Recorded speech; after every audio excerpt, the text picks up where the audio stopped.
So it's a pleasure being here today. Thank you for having me in. Just quickly about Canterbury, I've never been here before. I have heard quite a lot about this school from a friend whose father went to this school, and growing up, he always made his son every day, who was my friend, always wear a sweatshirt that always said Canterbury on it. So it was a blue sweatshirt, the white Canterbury writing. So he wore that every day in the morning when we used to rollerblade to school every day. So it's very familiar. This name is very familiar. So it's nice being here and getting to see the school. It's a very pretty campus, I can say. Later on, we'll be talking about the high school that I went to. So in comparison, your school compared to my school, it's a lot different. So it's very nice getting to see this campus. So starting off, my name is BJ Williams. I'm from the Brain Injury Association of Massachusetts. So has anyone ever heard of the Brain Injury Association before? Whether it's Brain Injury Association in Connecticut? Ever? No? Okay, so not too many. All right. Well, we are based out of Massachusetts. We have 46 other chapters in 46 other states. And clearly we cover brain injuries. So we do everything of car crashes, sports concussions, falls, you name it. I oversee our prevention department. So really I oversee all our court-related programs. So anything from OUIs and DUIs to high school and middle school programs, elementary school programs, safe driving, so driver's ed.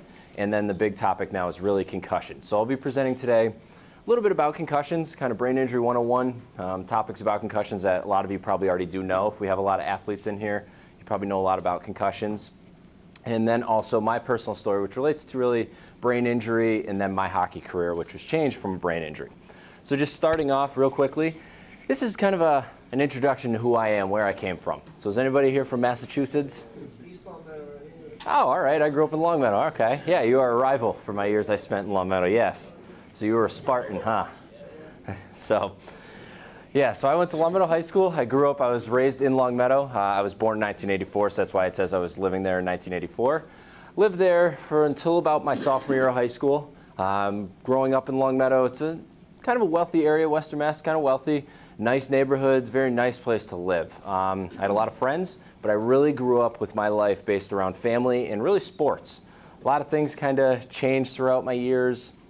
Really the direction of what I wanted to take in and what I wanted to do. But my life really started one day just after about the age of 3. I went to a friend's house. He lived down the street from me. We used to get winters when I was younger that were a lot worse than what we have this winter, kind of in relationship to last winter. And him and his father used to always build a skating rink in the front yard. So one day I went down there when I was 3. I went down there with my mother and I learned how to skate on his front yard. Ever since learning how to skate on his front yard, I fell in love with it. So right from that point, my parents and myself knew that hockey was pretty much a passion that I wanted to take part in. So from that point, I then had a skating instructor. His name was Mr. S, and I pretty much skated with him about 100 hours, give or take, roughly for the next probably year and a half, really learning how to play hockey, learning how to skate. I remember my first day getting on skates. I believe there were cousin skates, so they were used skates. Got on the ice and I had what was called a walker, I guess you could say. It's like a chair, so it was learning how to skate. You hold the chair. That lasted roughly about 3 minutes before I pushed it away. Kind of gives a quick example into how I'm the type of person to where I don't want people to help me. I kind of do everything on my own. So I gave up that chair pretty quickly, moved on, gave the 100 hours to learn how to skate, and hockey soon developed to being a passion of mine. I remember the first day also walking into the hockey rink, going in to take part in my first hockey practice, I guess if that's what you want to call it. My parents dressed me at home in all my full hockey equipment. I walked into the rink. You might be familiar with it. It was Blunt Park. So of course I walked in there and it was a bunch of just older gentlemen playing hockey in a pickup league. And of course me walking in, I thought it was the NHL players. I thought it was God's gift to hockey on the ice playing.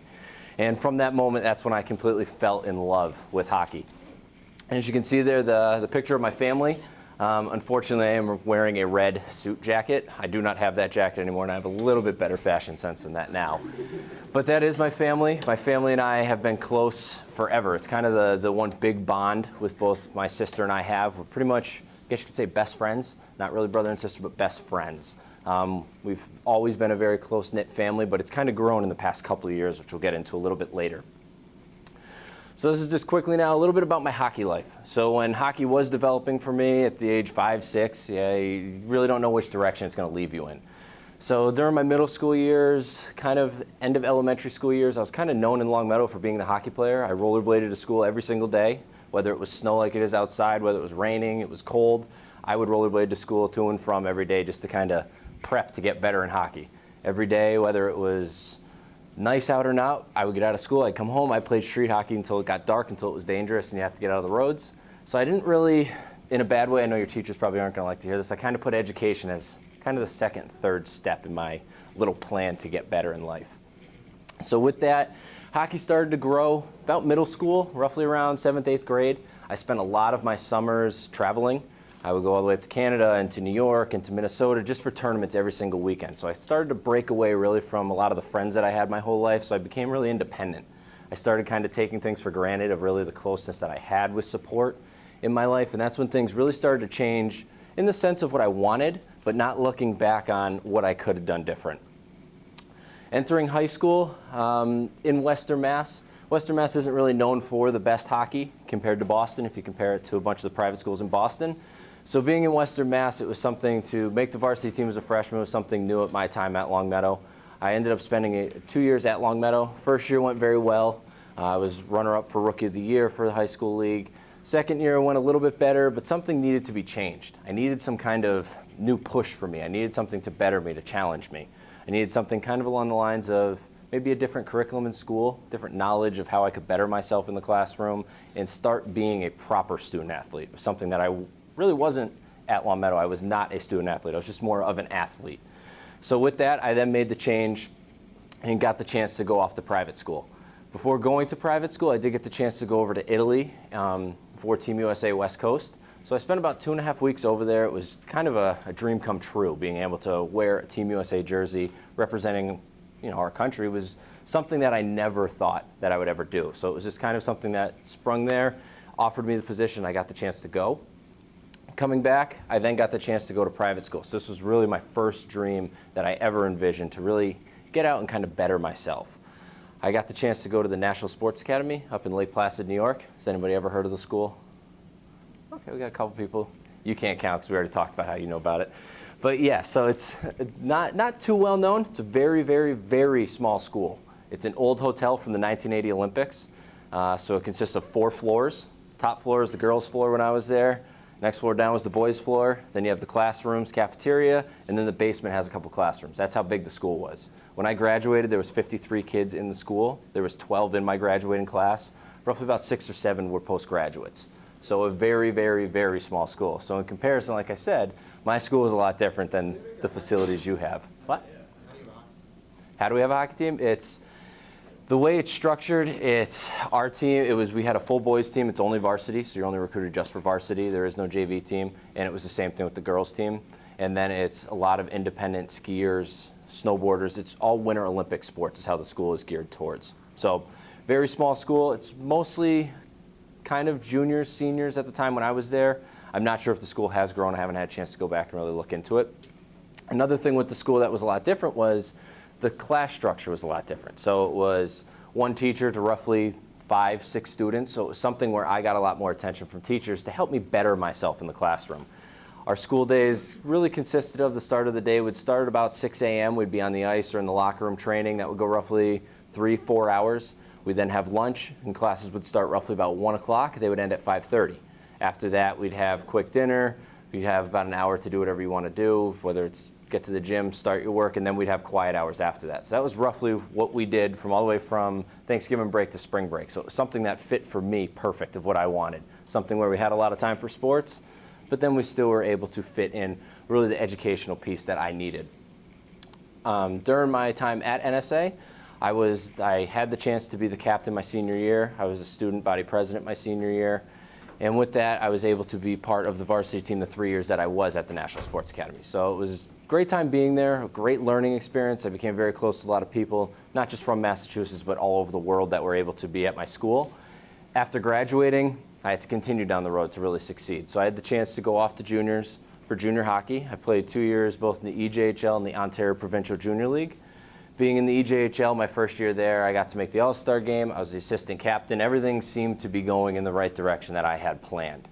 At that point, it was summertime of 2005, and it was right around the time that I was thinking my life was all set, that I could have the chance to go overseas again, back to Italy, play pro, or possibly if I needed to look into colleges. It really wasn't on my radar at the time. So we're going to kind of go off the topic a little bit, off of my story, and kind of go into concussions before we continue with my story, a little bit about the Brain Injury Association, a little bit knowledge about Brain Injury 101.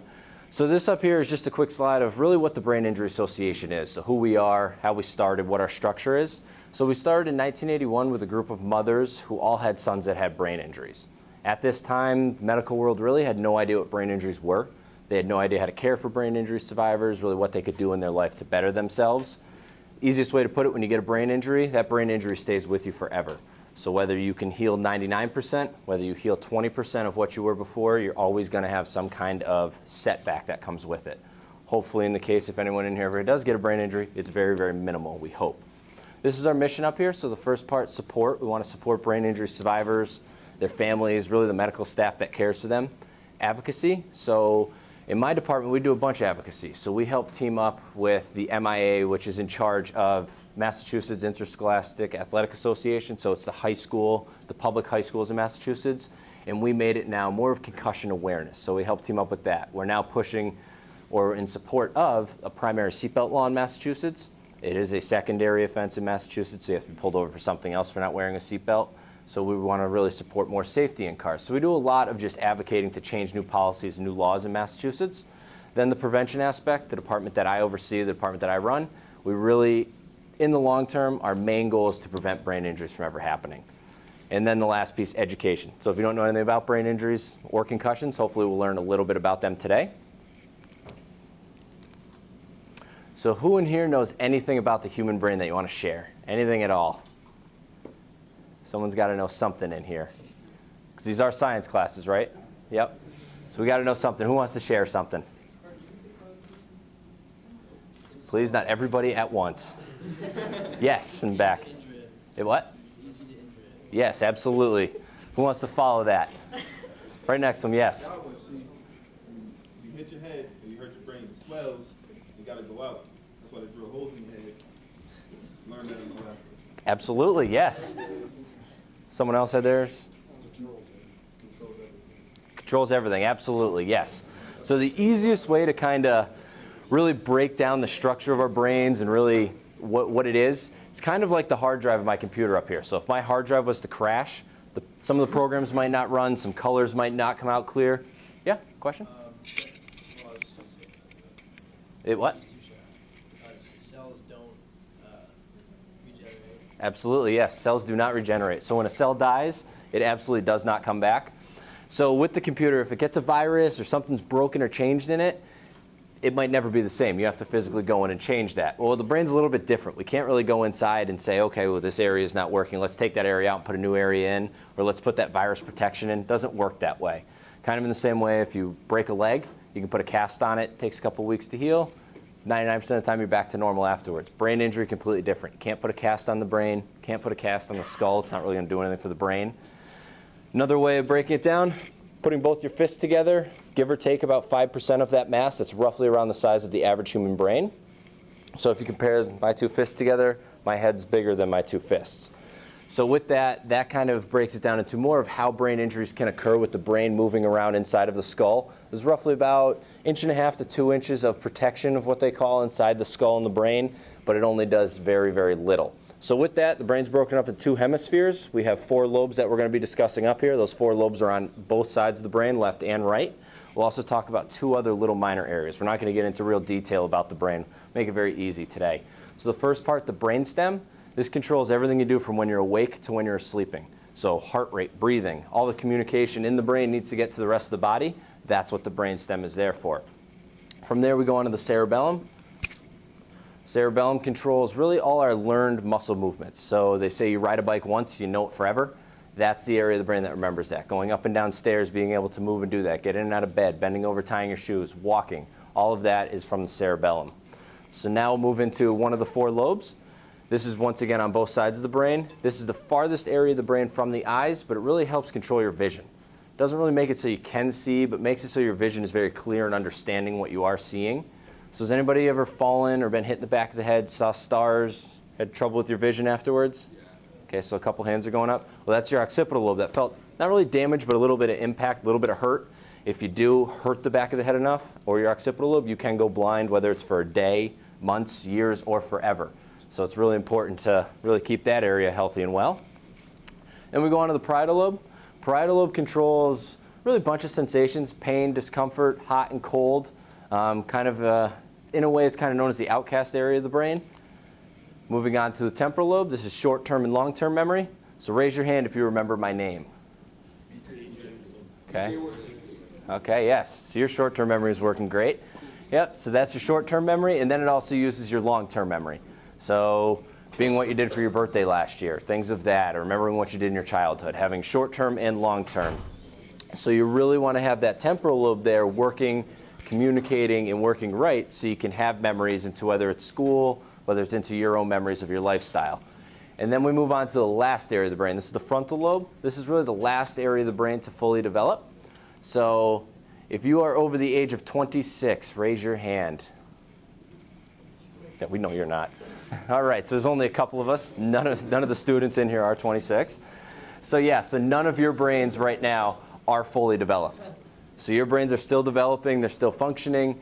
Really, the brain is about 90% developed at about age 10, 11, and it goes through a big change in time until the age of 26, 27. Roughly, the female brain is fully developed at about 26, male at 27. Yeah? All right. So since our brain isn't fully developed, if I injure my brain before I'm 26, is there a chance of recover?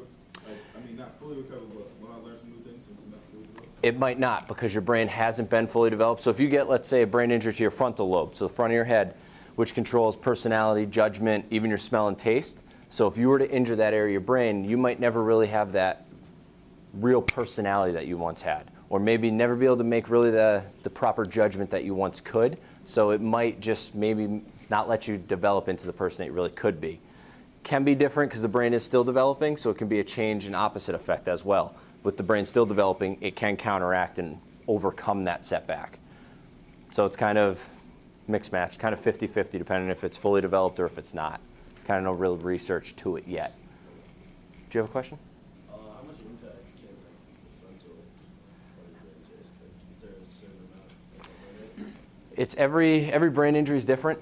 So I guess the easiest way to put it, say you get hit in the frontal lobe with a baseball bat, and I get hit in the head in the frontal lobe with a baseball bat.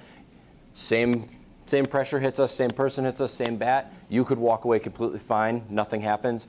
I could be left in a vegetative state. It's every brain injury affects a person different. It depends how the brain really moves inside of the skull and how it counteracts with the impact and the pressure of it. What does also play into effect of this, the outside of the skull isn't really soft, but it's smooth. So if you've ever seen a bald person, I know I'm on my way to that, but if you ever see a bald person, the outside of their skull is smooth. The inside is complete opposite. It's rough, it's rigid, it's sharp, it's pointy. So when that head is hit or that body is shook, that brain moves around inside of the skull. So it can twist, it can tear, it can literally flip upside down, can split in half, bleed, and that's what causes the more effects of it. So it can be a simple, I fall and hit my head, to the point of you get hit in the head with a baseball bat to cause that. So one story that you can kind of play in that's a little odd is Natalie Richardson, the actress who died probably about 3 years ago from The Parent Trap, which unfortunately I've seen, I'll admit it. But when she was skiing, I believe she was in Canada somewhere skiing, and she fell, hit the back of her head, went to her hotel room, lied down, had headaches, didn't think anything of it. A couple hours later, was complaining to doctors about it, was rushed to the hospital. A couple hours later, she died from it. So it's something as very simple as just falling skiing, just hitting the back of your head, causing your brain to swell, bleed, can cause traumatic injuries to the brain. Yeah? They're with Billy Mays, right? I don't know his story. I didn't hear what happened to him. I've heard a lot of mixed stories about what happened to him, so I can't really back up of what happened to him. So a little bit more about brain injuries, statistics to that. About every 23 seconds in the United States, someone suffers a brain injury. This can be anything minor from just falling, hitting your head, feeling a little dazed. Yes, punching yourself in the forehead could cause one like you just did, absolutely. Could be a concussion, could be anything to being left in a vegetative state. So it's anything that the brain is affected is considered a brain injury. So it's every 23 seconds. In comparison, someone is diagnosed with breast cancer in the United States roughly about every 3.5 minutes. So this happens a lot more often than someone being diagnosed with breast cancer, but this is where it's kind of known as like a silent epidemic. People don't really hear too much about it or think to the extreme about it. Yes? So because in the United States we play so many sports, Yes and no. It does come into play with that. It's specifically with your age group, though. It's 38% of the time, 15 to 34 is from car crashes. So you're at the actually higher majority for car crashes than even sports. So it's something that it's really nothing really can break it down into what the country is and really of that yet. It would be nice to figure out, though, eventually. And then the bottom part of that, TBIs, or brain injuries, are the leading cause of death and disability for individuals 15 to 24 years of age. So anyone have any guesses at what a traumatic brain injury can be? More of a kind of a definition of what you think it can be? You can use that, I guess, picture up there, the broken skateboard, as an example. But he is holding his head, so he hurt his head. So any guesses at what it can be, what can cause it? A what? Concussion. All right, so what can cause a concussion? So hitting your head, perfect. Yes, so hitting your head. So it can be caused from, in this case, he's skateboarding without a helmet. So let's say you fell and hit his head. It could be in basketball, you get elbowed in the head. It could be a car crash, you hit your head against a dashboard or windshield. It could be a fall, you fall and hit your head. So it's anything external to where the head or the body is hit and causes the brain, once again, to move around inside the skull. So it's anything external. So if it's something external, what do we think an acquired brain injury can be, or also known as a non-traumatic brain injury? Internal, all right. So what could be some internal brain injuries? Yep, drugs, alcohol, that's 50%. So what could be the other side effects of internal? The effects of like explosions on you, maybe? Yep, absolutely. Yep, that could cause it. What else do we think for internally? And I guess so it could be anything from lack of oxygen, so it could be drowning, it could be stroke, seizure, heart attack, it could be anything really that's internally ingested, so drugs and alcohol. So it's really the 50-50 brain injury. 50% you can control if you're ODing on drugs or alcohol or using them too often, which can cause brain injuries or slower development, or the opposite effect, brain cancer, stroke, seizures, you can't really control. That's the opposite effect of that. So the internal. So the most minimal effects now of a brain injury, we'll start off with physical first. So seizures, coordination, balance, low energy, really low muscle fatigue. So this can be anything from a concussion to something very, very traumatic in a car crash. But these are the basic, most minimal effects of a brain injury. Then we go into emotional. So self-control, depression, mood swings, loneliness, kind of just a separation. So let's say you're part of a big sports team, get a bad concussion. And let's say if we have any Bruins fans in here, so like Marc Savard can no longer play for the Bruins, so it kind of separates you from what you used to do, separates you from the people that you were once close to, so it can be emotional setback. Maybe feel loneliness, like you're not part of anybody anymore, can't really connect with anybody. And then we go into the cognitive aspect of this, so memory, thought organization, problem solving, remembering who you are, what you have to do in a day, just basic memory functioning can be very, very tough as well. So these are just, once again, the basic effects of a brain injury. A little bit more now along topics of concussions, so we'll relate it more to sports. So how many athletes do we have in here? Raise your hand if you're an athlete. All right, it's quite a bit, all right. And who are the hockey players in here? Raise your hand if you play hockey. All right, so a bunch of hockey players, good. All right, so a little bit more about concussions. Like I said earlier, concussion is a TBI. So it can be anything from a mild TBI to a traumatic TBI. The majority of cases, it's just known as a mild TBI. So that can be anything from a bump, a jolt, just being hit very hard, anything where the brain or the head is moved violently, which causes that brain, once again, to move around inside that skull. And as you can see up here, 3.8 million concussions occur annually in the United States, with still millions that are going unrecorded. So there's a bunch of professional athletes who still do not tell if they have concussions. We work very closely with 98.5 The Sports Hub, which I'll show you pictures of a hockey clinic I took part in this past week. But we work with the New England Patriots and the Boston Bruins, and we get a lot of research from Boston. And they tell us a lot of numbers that come back from a lot of sports athletes. And there's, right now, a lot of retired football players saying they've had up to anywhere 200 to 300 concussions in a career, but none of them went recorded. So a lot of professional athletes, when you're getting paid millions and millions and millions of dollars, you're not going to say, oh, got a little headache, am I going to sit out? No, you're going to get back out there and play. It's kind of, okay, well, if you don't get it back out there and play, there goes your contract, sit out a whole year. So they're really under a lot of pressure. But this is where we step in. We really want to kind of get across the importance of what can come from concussions. So a lot of bad things can come from repeated concussions, so second impact syndrome. So getting one concussion, not letting that brain heal, going back out onto the field, risking another concussion can cause death, can cause being put in a vegetative state the rest of your life. So it's very important to take really the precautions you can with that. So being who is at risk for concussions, just a big list here. Really, any impact sports, any high-speed sports, really a bunch of them up here. So we got football, ice hockey, boxing, lacrosse. Even, believe it or not, Massachusetts marching band is considered on that list of high for concussions. They do make anyone part of the marching band get concussion training before every season, as well as football, hockey, lacrosse, you name it. So we don't know why that is, but it can happen. You could get hit in the head with a drum. We don't know. Then we got girls. Girls are 68 times more likely to get a concussion than boys are. So the female brain is more likely to get a concussion. It can be anything from the neck muscles not being as strong as they are in males to really control the way your head is whiplashed. Really, a lot of findings are going through trying to really prove this and really find out why this is the case. And it is also a longer recovery, majority of the time, for women than men. And then teens. Really, with the developing brain, it's easier to get a concussion with the brain still developing. Doesn't mean that the effects are going to be any different than it is of an adult brain, but the likelihood of a teen getting a concussion is heightened. So a little more about signs and symptoms. A lot of these you probably heard from, whether it's coaches, whether it's personal trainers, whatever it may be. So the observer or a teammate or a coach sees. So you can see anything from being forgetful, having trouble moving around, being clumsy, behavior, personality changes, can't recall events before the hit or even after the hit sometimes can be the effect of it. Questions are being answered very slow. So those are really the signs that you can see. Symptoms a little bit different. So it can be headaches, can be nausea, can be vomiting.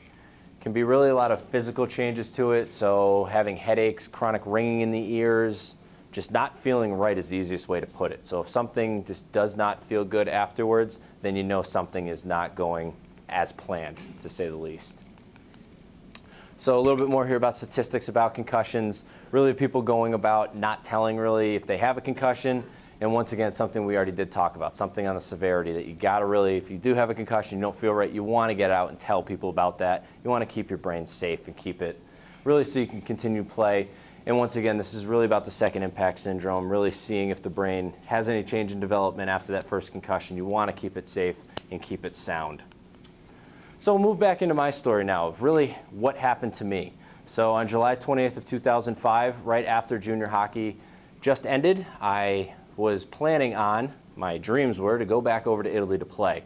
I was working a summer job with a best friend at the time. We were on our way home in a truck when he was going about 75 miles an hour. He lost control when I was ejected from the truck. This was the first time in my life I never wore a seatbelt. I thought, well, I don't need it on this one time, I'll be fine. Well, this one time was the time my life forever changed. I was ejected over 100 feet out of the truck on the Mass Pike at about 65 miles an hour at the time when I was ejected. I was left on the side of the highway with bleeding from the ears, my skull showing, parts of my body open that shouldn't have been, and I was left with multiple skin grafts after the recovery, 4 to 5 skull fractures, and not really sure how much. I was left with no smell, no taste. I'm completely deaf in my right ear. I had to learn to regain balance again. So it was a big change in time for me, July 20th, 2005. So when I thought my life was perfect, something I worked for since the age of 3 was forever different because of one decision I made. So it was something that I could have done different, but I didn't. Luckily enough, the Coast Guards were driving by on the opposite side of the highway.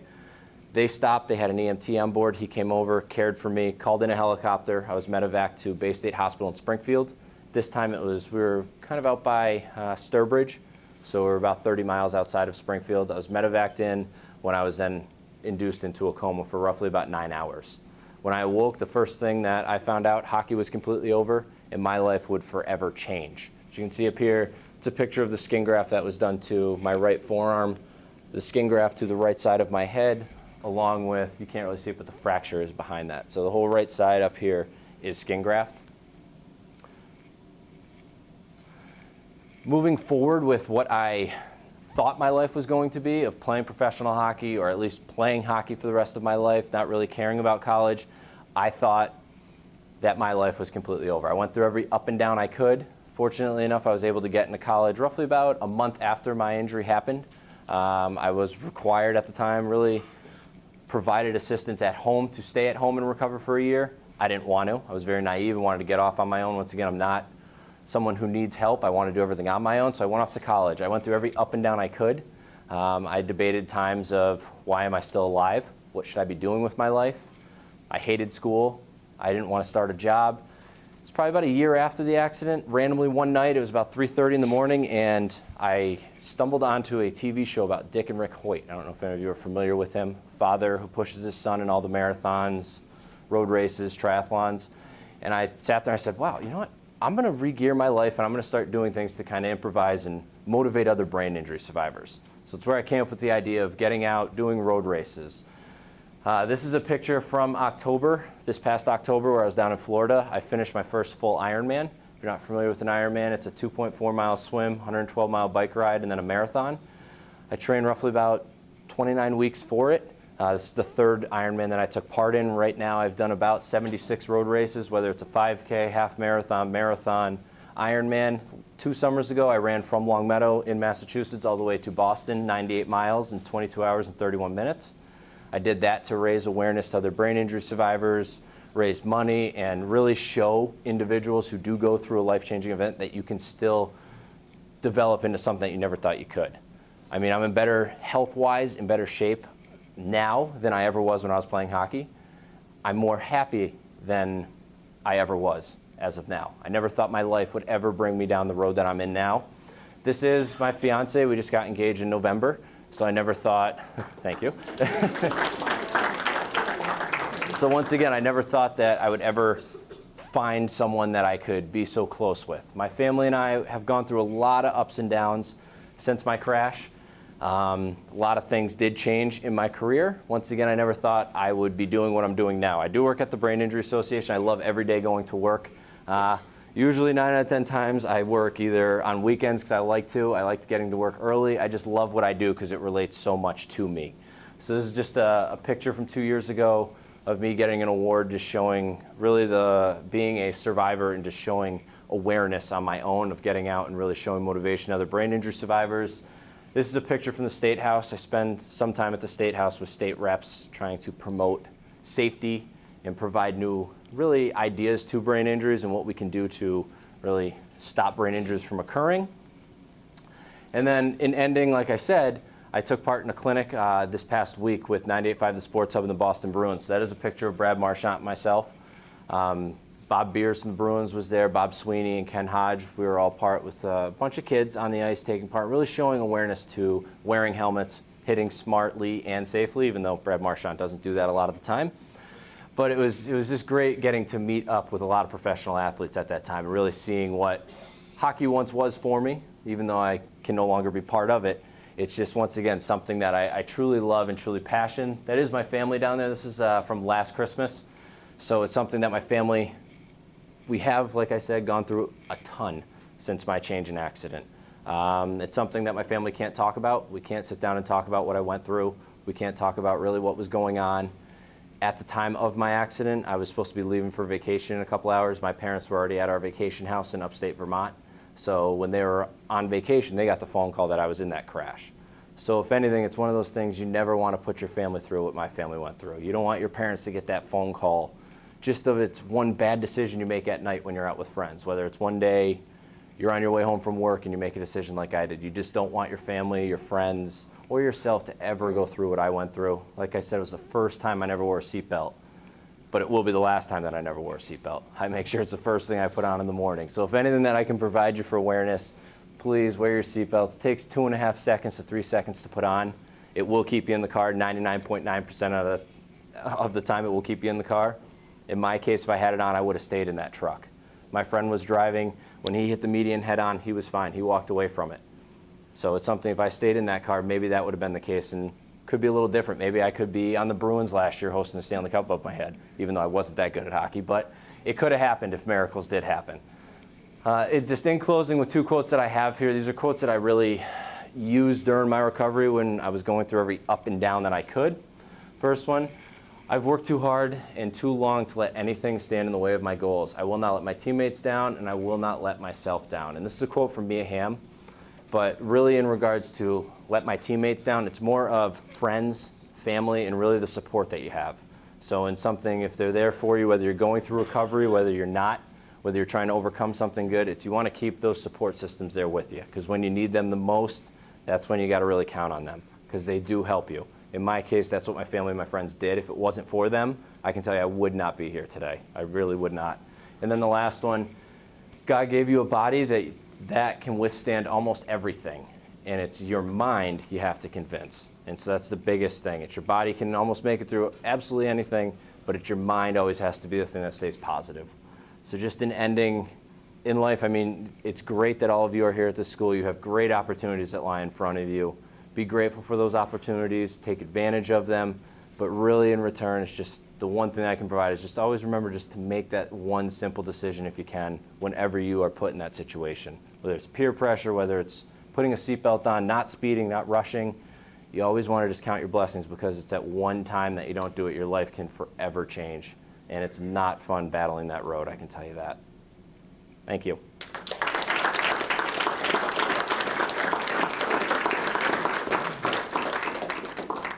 So any questions, comments? Yes, in the back. Can you still not taste the smell at all? No, I cannot. I can taste some things. I did go to the Smell and Taste Center in, I believe it's Fairfield, the Yukon Smell and Taste Center, and I went through a bunch of smells and tastes. I remember doing one that was coffee, and it was, can you tell what this is? You're blindfolded. I took a sip of it, and I was like, oh, it's vanilla. And the doctor took my blindfold off and looked at me and said, that's coffee. And he was shocked. I was like, okay. So that's how bad my smell and taste. I can still taste things, but I can't tell you what it is. It's completely mix and match, yes. So it's kind of in the sense, I used to love steak. If I have steak now, it literally tastes like I'm chewing on styrofoam. There's no taste to it. So it does help me I can be very, very healthy. No. I mean, now it's, my diet has changed. I can say I've been 49 weeks and going right now. I do tuna fish every day for lunch with eggs. I do eggs for breakfast, eggs for dinner, and chicken for dinner. That's every single day. I've done that for about almost 50 weeks now. I'm on the same thing every single day. Smell, I can hold smelling salt under my nose. Nothing happens. If I was to open it in this room, half of you would probably cringe. But for me, I can hold it under my nose and just inhale as deep as I can and nothing happens. So it's, nope. So it's good in one sense. When I coached hockey, I got the chance to be in the locker room with the kids and never really smell the locker room, but it is something I do miss being a hockey player. Is your smell that kind of mix and match too, or you just don't smell anything? I don't smell a thing. Nothing. So I could spray cologne on myself, I would have no idea. You could have terrible BO and walk by me and I would have no idea. Yeah. I coached for Long Meadow for 3 years. I stopped in 2010. So that's why I was wearing the Long Meadow suit. Yep.